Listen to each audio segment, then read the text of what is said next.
It is Tuesday. He's sad. We forced him in here for his afternoon nap. It is Tuesday. We are starting a new book, The Picture of Dorian Gray by Oscar Wilde. Another one that I have never read. It was a crazy weekend, so I'm sorry I wasn't here yesterday, and I will not be here tomorrow. But going to start this one off. There's a rather interesting introduction here. So I'm going to read the introduction, which is a little bit about Oscar Wilde, and then there's a preface, and then chapters 1 and 2. So introduction. Oscar Fingal O'Flaherty Willis Wilde was born to an Anglo-Irish family in Dublin on 16 October 1854. His parents, Sir William Wilde and Lady Jane Wilde, were the authors of several books detailing with archaeology, folklore, and history. While studying classics at Trinity College, Dublin, Wilde set course for a career in letters. His first book, Ravina, published in 1878, was a volume of verse. 2 years later, a play, Vera, made its theatrical debut. Considered a failure, it gave little indication of the success to come. Wilde quickly took his place as one of the most celebrated writers of his day, penning the now classic fairy tales found in The Happy Prince and Other Stories from 1888, and plays such as A Woman of No Importance of 1893. His only novel, The Picture of Dorian Gray, first appeared in an 1890 edition of Lippincott's Monthly Magazine. When published as a book the following year, it was greatly revised with 6 new chapters added. It has come to be considered the finest novel of the aesthetic and decadent movements. In 1895, Wilde was at his peak with 2 new plays, An Ideal Husband and The Importance of Being Earnest, running simultaneously in London when he became involved in a scandal that resulted in his being found as guilty of gross indecency. He was sentenced to 2 years of hard labor, an experience that broke his health. After his release, Wilde left for France, never to return to the British Isles. He died a little over 3 years later, on 30 November 1900 in Paris. So I found that interesting that this is his only novel. Happy Edible Book Day. What does that even mean? Hello. So the preface. The artist is the creator of beautiful things. To reveal art and conceal the artist is art. Well, the artist is the creator of beautiful things. To reveal art and conceal the artist is art's aim.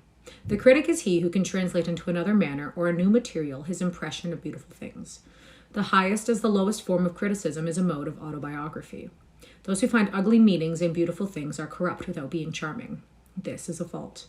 Those who find beautiful meanings in beautiful things are the cultivated. For these there is hope. They are the elect to whom beautiful things mean only beauty. There is no such thing as a moral or an immoral book. Books are well written or badly written. That is all. The 19th century dislike of realism is the rage of Caliban seeing his own face in a glass. The 19th century dislike of romanticism is the rage of Caliban not seeing his own face in a glass. The moral life of a man forms part of the subject matter of the artist, but the morality of art consists in the perfect use of an imperfect medium. No artist desires to prove anything. Even things that are true can be proved. No artist has ethical sympathies. An ethical sympathy is an artist in an unpardonable mannerism of style. No artist is ever morbid. The artist can express anything. Thought and language are to the artist instruments of an art. Vice and virtue are to the artist materials for an art. From the point of view of form, the type of all the arts is the art of the musician. From the point of view of feeling, the actor's craft is the type. All art is at once surface and symbol. Those who go beneath the surface do so at their peril. Those who read the symbol do so at their peril. It is the spectator and not life that art really mirrors. Diversity of opinion about a work of art shows that the work is new, complex, and vital.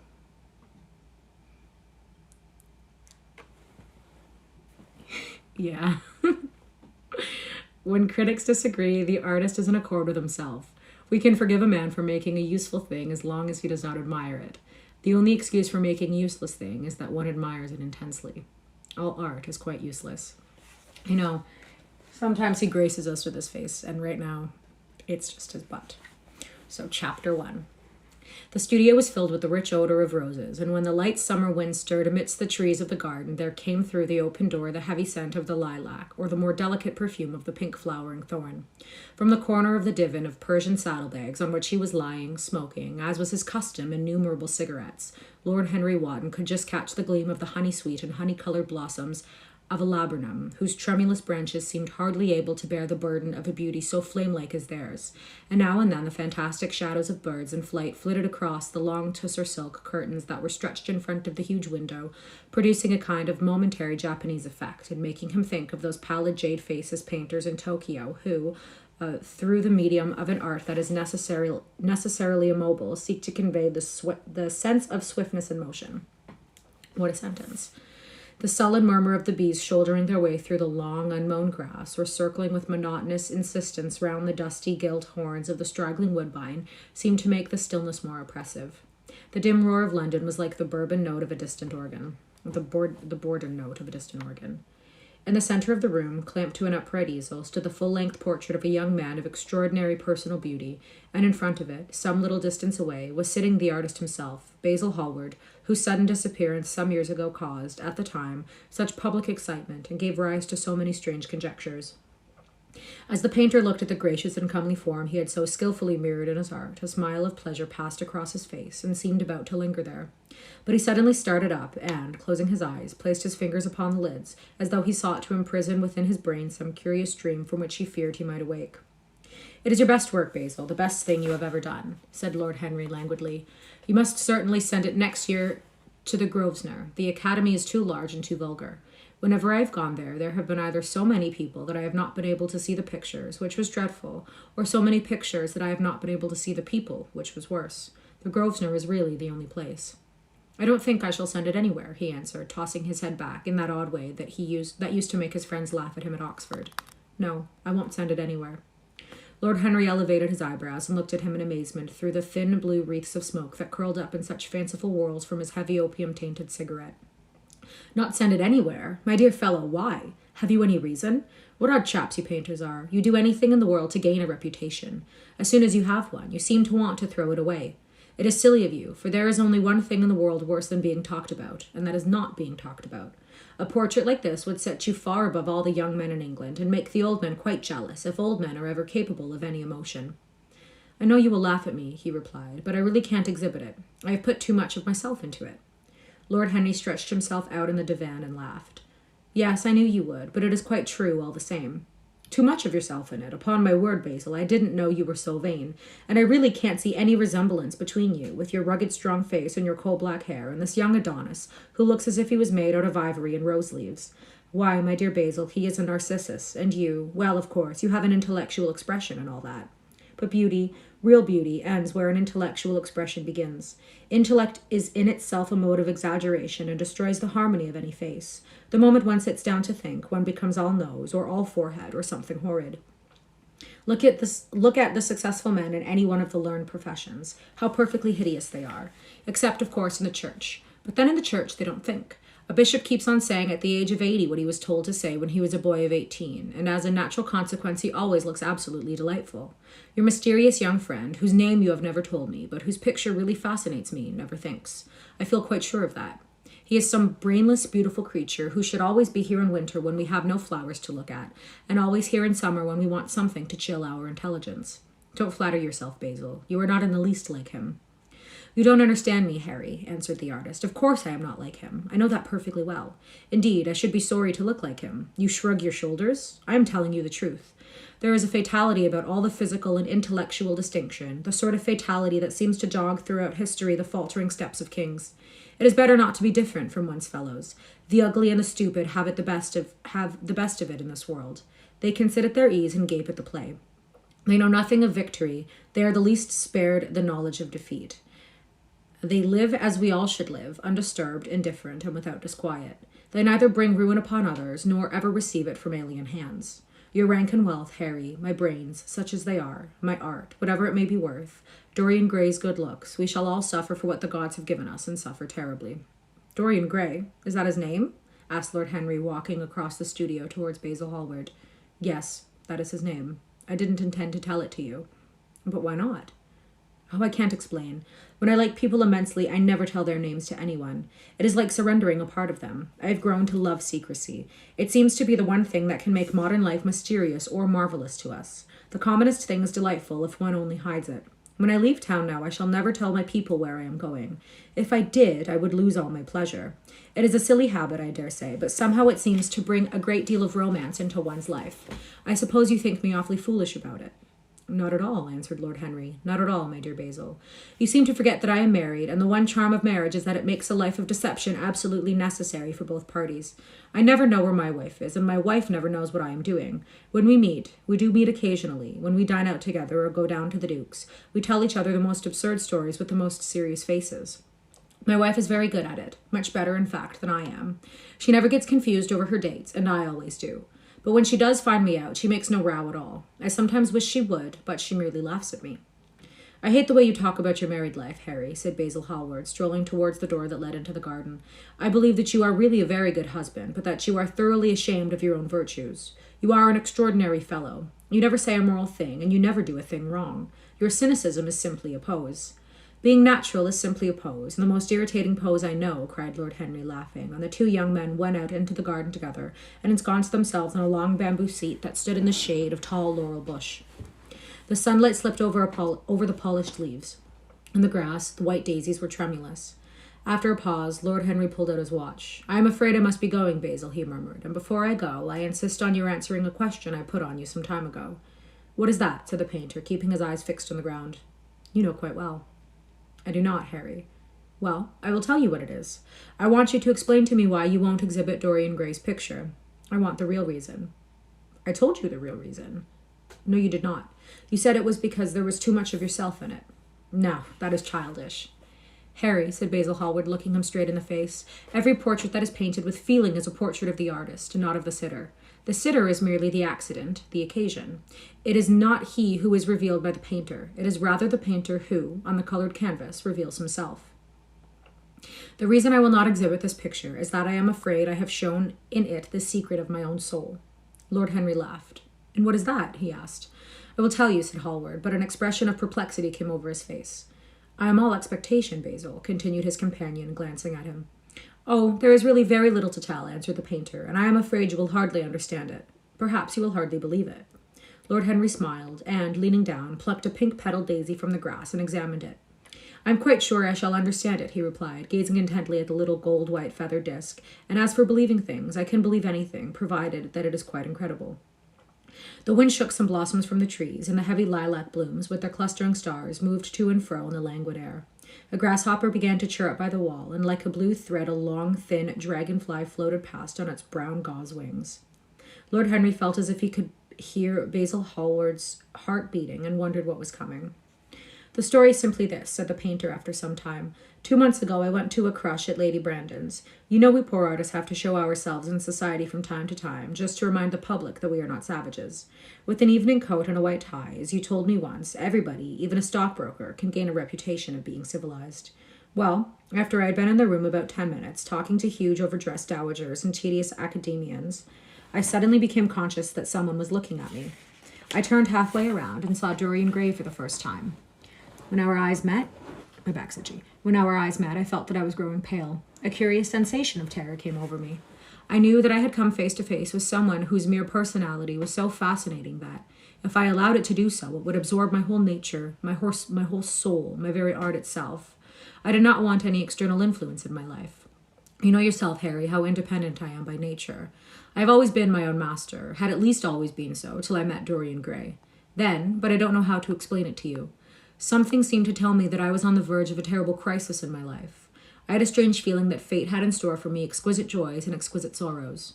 I grew afraid and turned to quit the room. It was not conscience that made me do so. It was a sort of cowardice. I take no credit to myself for trying to escape. Conscience and cowardice are really the same things, Basil. Conscience is the trade name of the firm, that is all. I don't believe that, Harry, and I don't believe you do either. However, whatever was my motive, and it may have been pride, for I used to be very proud, I certainly struggled to the door. There, of course, I stumbled against Lady Brandon. "You're not going to run away so soon, Mr. Hallward," she screamed. You know her curiously shrill voice? "Yes, she is a peacock and everything but beauty," said Lord Henry, pulling the daisy to bits with his long, nervous fingers. "I could not get rid of her. She brought me up to royalties and people with stars and garters, and elderly ladies with gigantic tiaras and parrot noses. She spoke of me as her dearest friend. I had only met her once before, but she took it into her head to lionize me. I believe some picture of mine had made a great success at the time. At least had been chattered about in the penny newspapers, which is the 19th century standard of immortality. Suddenly, I found myself face to face with the young man whose personality had so strangely stirred me. We were quite close, almost touching. Our eyes met again. It was reckless of me, but I asked Lady Brandon to introduce me to him. Perhaps it was not so reckless after all. It was simply inevitable. We would have spoken to each other without any introduction, I am sure of that. Dorian told me so afterwards. He, too, felt that we were destined to know each other. And how did Lady Brandon describe this wonderful young man? Asked his companion. I know she goes in for giving a rapid précis of all her guests. I remember her bringing me up to a truculent and red-faced old gentleman, covered all over with orders and ribbons, and hissing into my ear, in a tragic whisper which must have been perfectly audible to everybody in the room, the most astounding details. I simply fled. I like to find out people for myself, but Lady Brandon treats her guests exactly as an auctioneer treats his goods. She either explains them away entirely or tells one everything about them except what one wants to know. Hello. Poor Lady Brandon, you are hard on her, Harry, said Hallward listlessly. My dear fellow, she tried to found a salon and only succeeded in opening a restaurant. How could I admire her? But tell me, what did she say about Mr. Dorian Gray? Oh, something like, charming boy, poor dear mother and I absolutely inseparable. Quite forget what he does. Afraid he doesn't do anything. Oh yes, he plays the piano. Or is it the violin, dear Mr. Gray? Neither of us could help laughing, and we became friends at once. Laughter is not at all a bad beginning for a friendship, and it is far the best ending for one, said the young lord, plucking another daisy. Hallward shook his head. You don't understand what friendship is, Harry, he murmured, or what enmity is, for that matter. You like everyone, that is to say, you are indifferent to everyone. How horribly unjust of you, cried Lord Henry, tilting his hat back and looking up at the little clouds that, like ravelled skeins of white glossy silk, were drifting across the hollow turquoise of the summer sky. Yes, horribly unjust of you. I make a great difference between people. I choose my friends for their good looks, my acquaintances for their good characters, and my enemies for their good intellects. A man cannot be too careful in the choice of his enemies. I have not got one who is a fool. They are all men of some intellectual power, and consequently they all appreciate me. Is that very vain of me? I think it is rather vain. I should think it was, Harry, but according to your category, I must be merely an acquaintance. My dear old Basil, you are much more than an acquaintance, and much less of a friend. A sort of brother, I suppose? Oh, brothers! I don't care for brothers. My eldest brother won't die, and my younger brothers seem never to do anything else. Harry, exclaimed Hallward, frowning. My dear fellow, I am not quite serious, but I can't help detesting my relations. I suppose it comes from the fact that none of us can stand other people having the same faults as ourselves. I quite sympathize with the rage of the English democracy against what they call the vices of the upper orders. The masses feel that drunkenness, stupidity, and immortality should be their own special property, and that if any one of us makes an ass of himself, he is poaching on their preserves. When poor Southwark goes into the divorce court, their indignation was quite magnificent. And yet I don't suppose that 10% of the proletariat live correctly. I don't agree with a single word that you have said, and what is more, Harry, I feel sure that you don't either. Lord Henry stroked his pointed brown beard and tapped the toe of his patent leather boot with a tasseled ebony cane. How English you are, Basil. That is the second time you have made that observation. If one puts forward an idea to a true Englishman, always a rash thing to do, he never dreams of considering whether the idea is right or wrong. The only thing he considers of any importance is whether one believes it oneself. Now, the value of an idea has nothing whatsoever to do with the sincerity of the man who expresses it. Indeed, the probabilities are that the more insincere the man is, the more purely intellectual will the idea be, as in that case it will not be colored by either his wants, his desires, or his prejudices. However, I don't propose to discuss politics, sociology, or metaphysics with you. I like persons better than principles, and I like persons with no principles better than anything else in the world. Tell me more about Mr. Dorian Gray. How often do you see him?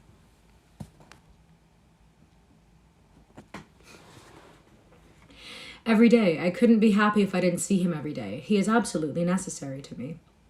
How extraordinary. I thought you could never care for anything but your art. He is all my art to me now, said the painter gravely.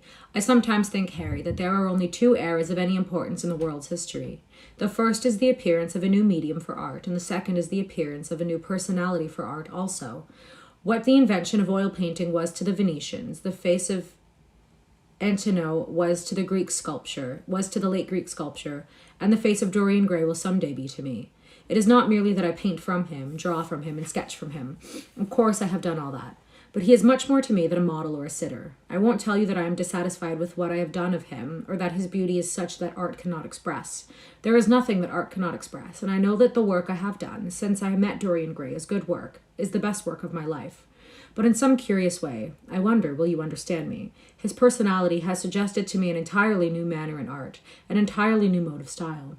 I see things differently, and I think of them differently. I can now recreate life in a way that was hidden from me before. A dream of form and days of thought. Who is it who says that? I forget, but it is what Dorian Gray has been to me. The merely visible presence of this lad, for he seems to me little more than a lad, though he's really over 20. His merely visible presence. Oh, I wonder, can you realize all that this means? Unconsciously, he defines for me the lines of a fresh school, a school that is to have in it all the passion of the romantic spirit, all the perfection of the spirit that is Greek, the harmony of soul and body, how much that is. We in our madness have separated the two and have invented a realism that is vulgar, an ideality that is void. Harry, if only you knew what Dorian Gray is to me. You remember that landscape of mine, for which Agnew offered me such a huge price, but which I would not part with?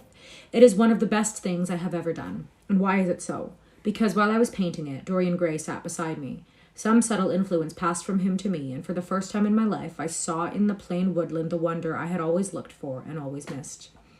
Basil, this is extraordinary. I must see Dorian Gray. Hallward got up from the seat and walked up and down the garden. After some time he came back. Harry, he said, Dorian Gray is to me simply a Hallward got up from the seat and walked up and down the garden. After some time he came back. Harry, he said, Dorian is to me simply a motive in art. You might see nothing in him. I see everything in him. He is never more present in my work than when no image of him is there. He is a suggestion, as I have said, of a new manner. I find him in the curves of certain lines, in the loveliness and subtleties of certain colors. That is all. Then why won't you exhibit his portrait? Asked Lord Henry. Because, without intending it, I have put into it some expression of all this curious artistic idolatry, of which, of course, I have never cared to speak to him. He knows nothing about it.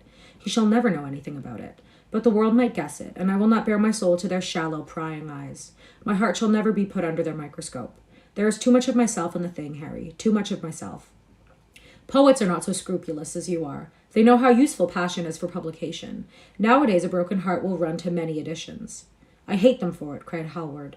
An artist should create beautiful things, but should put nothing of his own life into them. We live in an age when men treat art as if it were meant to be a form of autobiography.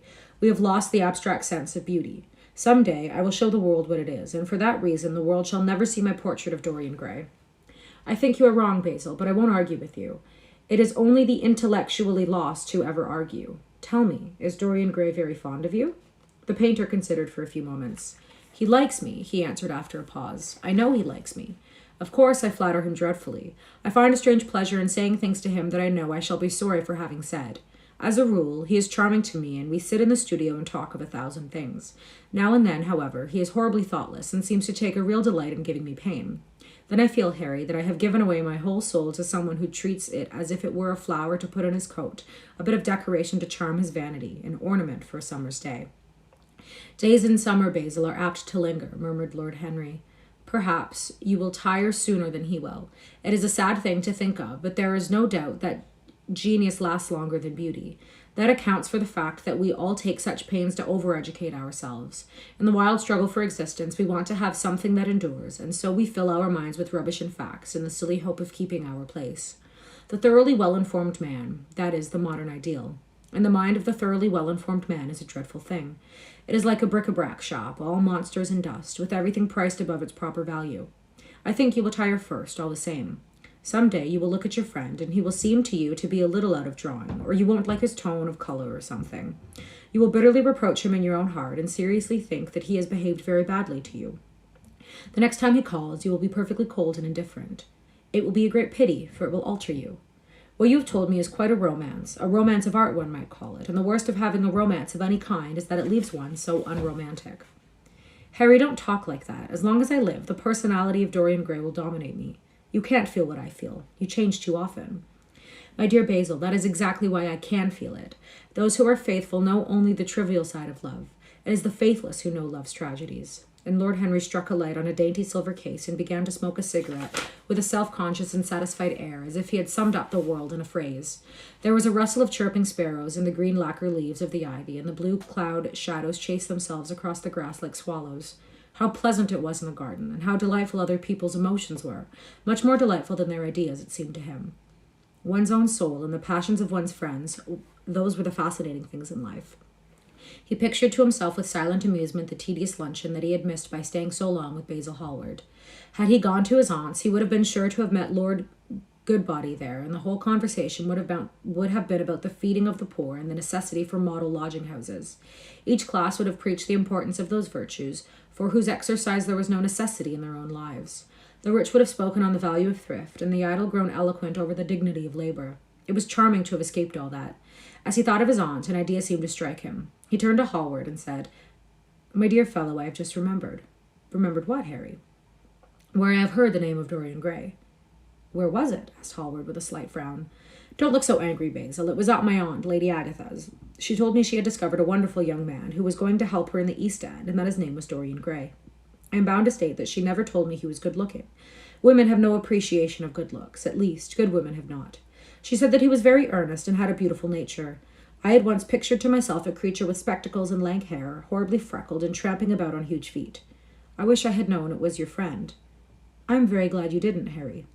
"Why?" "I don't want you to meet him." "You don't want me to meet him?" "No."